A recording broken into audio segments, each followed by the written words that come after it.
Bom dia, queridos irmãos, irmãs, amigos, seguidores, e vamos para mais um Learning English with the Bible. Hoje nós vamos falar sobre um dos salmos mais lindos e mais confortantes da Bíblia, que é o Salmo 23. Você está preparado? Então vem comigo, vamos lá para os nossos slides.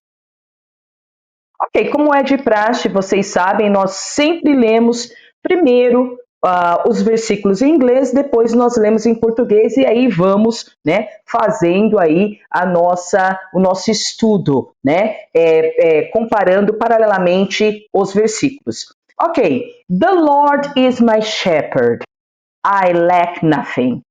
He makes me lie down in green pastures. He leads me beside quiet waters.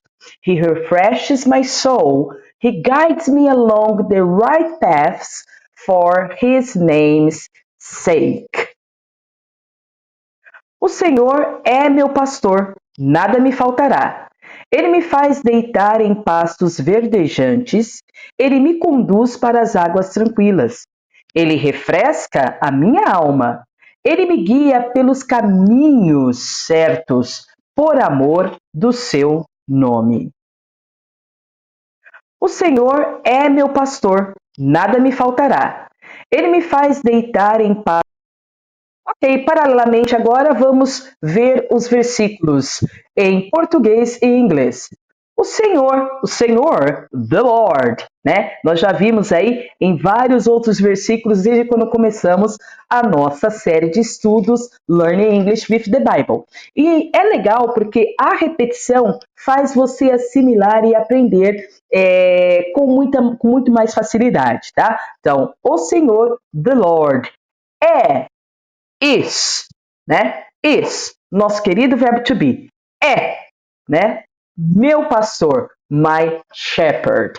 Shepherd é pastor de ovelhas, tá? Pastor de animal. Então nós chamamos esse pastor de shepherd em inglês. Teacher, e o pastor de igreja?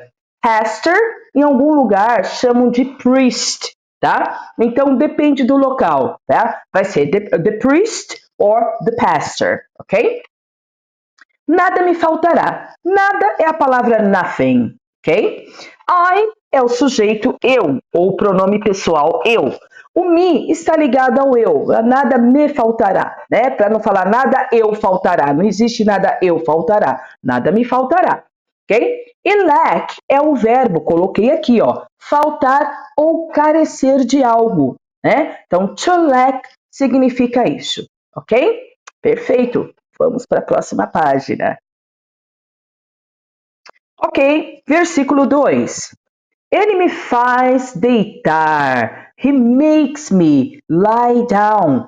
O lie down é uma estrutura chamada phrasal verb. Eu não vou conseguir falar para vocês o que significa isso hoje, porque tem muita informação.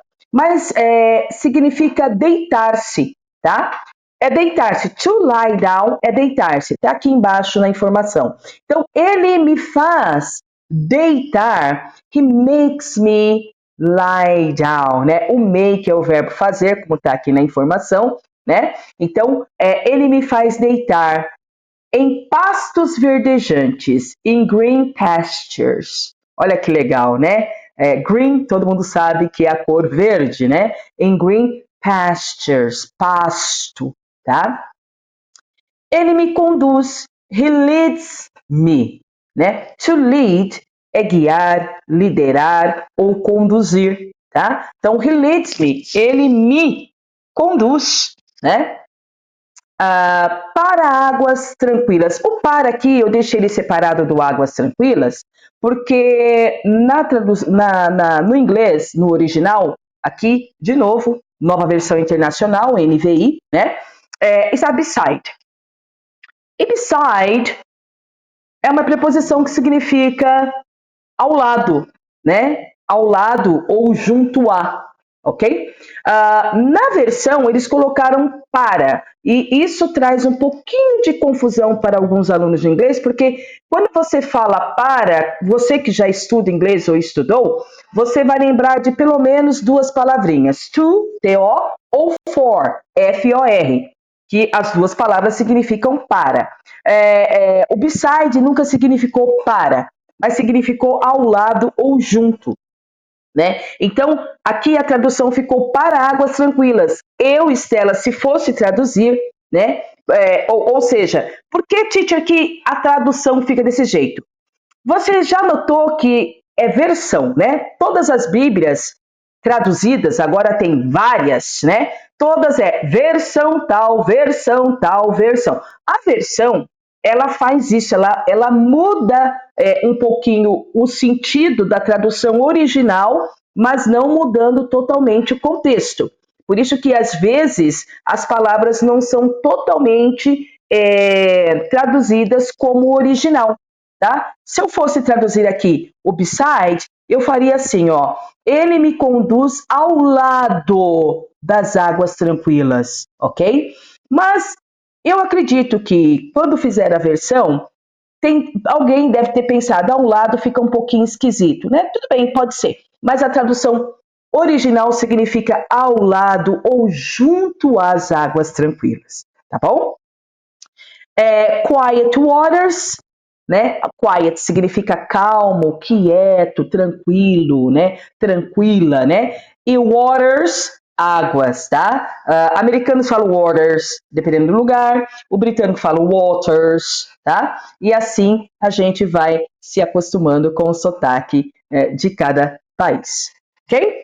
Beleza? Vamos para o próximo. Versículo 3: Ele refresca minha alma. He refreshes my soul, né? Então, refresh é refrescar, meu, minha e soul, alma, ok? Ele me guia, né? Aqui de novo, ele me guia. E aqui o guia vai ser diferente do versículo anterior que nós vimos. Nós vimos lead. Lead é liderar, guiar, conduzir. E to guide também é guiar, tá bom? Então, ele me guia. He guides me along the right paths, né? Então, along, coloquei o along também separado, porque o along sozinho vai ser ao longo de ou adiante, tá? Aqui eles colocaram pelos, né? Então, along the right paths. Right paths. Right significa correto, certo. E path, caminho, tá? Então, ao longo, né?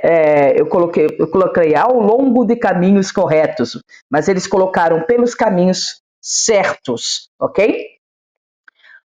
Por amor do seu nome, for his name's sake, tá?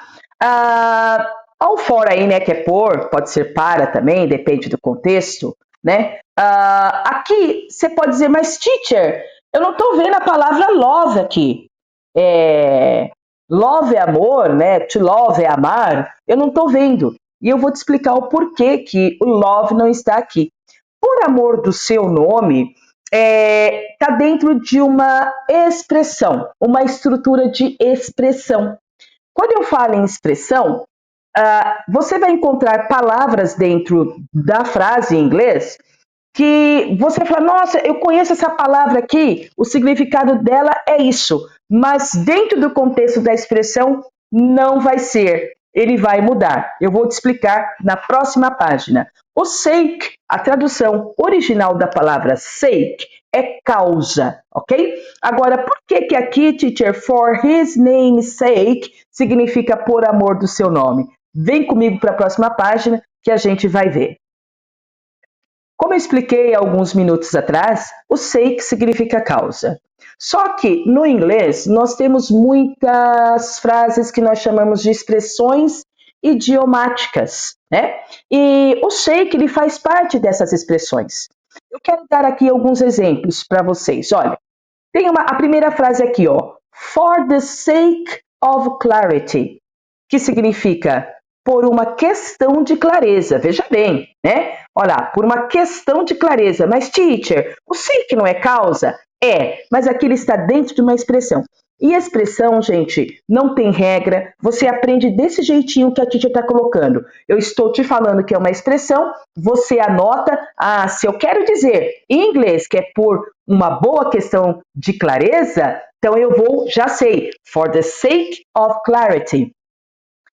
Por exemplo, a próxima frase, for my sake. For my sake significa por mim. E eu gosto muito dessa frase, Jesus died for my sake. Jesus morreu por mim. Olha que coisa linda, tá? Então, for my sake, por mim. E tem uma frase que a gente fala demais aqui no Brasil, né? For heaven's sake, que significa pelo amor de Deus, né? Or for God's sake, que é a mesma coisa, pelo amor de Deus. Então a palavra sake, vocês vão ver essa palavra, e no inglês existem muitas outras, e a gente só aprende, pessoal, lendo, sempre visualizando, escrevendo, treinando na sua fala. É assim que a gente aprende expressões idiomáticas. Então, a palavra sake, ela tem uma tradução, mas dentro de expressões, dentro de algumas frases, algumas estruturas especiais, ela vai trazer outro contexto, tá bom? Então, for God's sake, pelo amor de Deus. For my sake, por mim. For the sake of clarity, por uma questão de clareza, ok? Agora vamos para o final. Não saia daqui que agora o que eu vou falar é bastante importante e eu tenho certeza que você vai gostar. Se você está aqui nesse vídeo, se você está me seguindo, se você está estudando a Bíblia comigo em inglês, eu tenho certeza que você gosta dessa língua e tem vontade de aprender. Bom, pessoal, eu quero apresentar para vocês que ainda não conhecem meu website, que está aqui, Your Best Place to Buy, né? Aprenda inglês, tá? O endereço está aqui em cima. E, so far, até agora, eu tenho 3 livros publicados, que Verbo to Be, mais fácil do que você imagina, tá? Como aprender inglês de forma simples e natural, onde eu abordo o presente simples e o passado simples, tá? Como aqueles auxiliares do, does, did, didn't.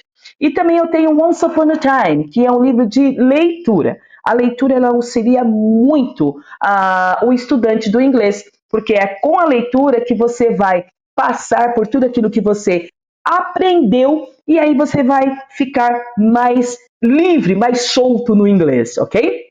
E tem mais uma coisa, não sai daqui ainda. A última página também vai te surpreender, que é a próxima.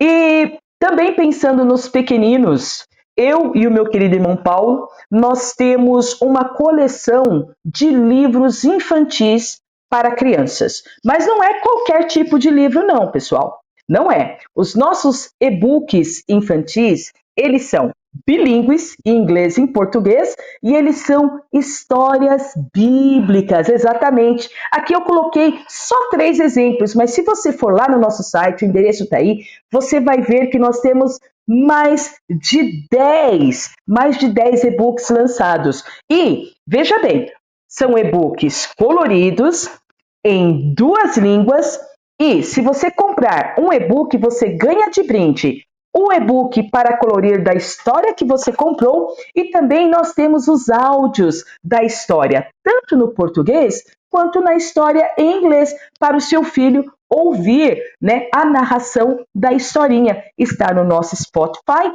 e você tem toda a liberdade de ir ao nosso site assim que você comprar o e-book e ouvir gratuitamente, junto com o seu filho, ou fazer com que o seu filho acesse os áudios do nosso e-book, ok? Então é isso aí, pessoal. Muito obrigado por estarem comigo até esse presente momento. God bless you. E eu vejo vocês ainda essa semana na continuação do estudo do Salmo 23. O Senhor é meu pastor e nada me faltará. The Lord is my shepherd. I lack nothing. God bless you.